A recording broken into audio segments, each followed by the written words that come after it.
栗さん、朝ごはんは何を食べますか？私は朝ごはんを食べません。朝は時間がありませんから。そうですか。じゃあ、お昼ごはんは何を食べますか？お昼ごはんはお弁当を食べます。誰がお弁当を作りますか？母が作ります。栗さんのお母さんは料理が得意ですか？はい、得意です。夜は何を食べますか？夜はお寿司を食べます。どこでお寿司を買いますか？スーパーでお寿司を買います。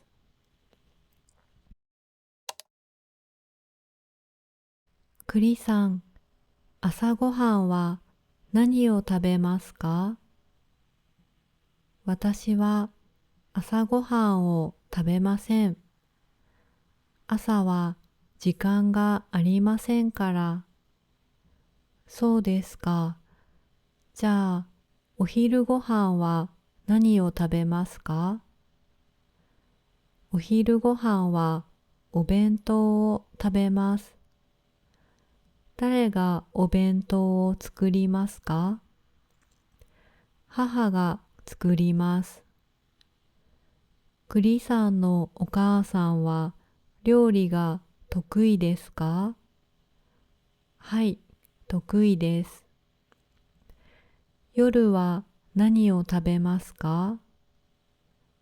夜はお寿司を食べます。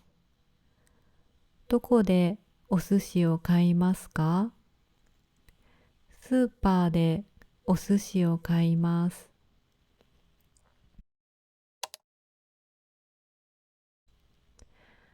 栗さんは朝ごはんを食べますか？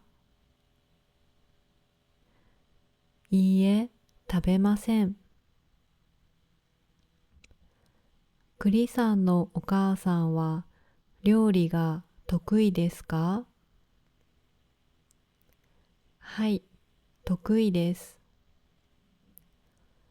栗さんは夜何を食べますか？お寿司を食べます。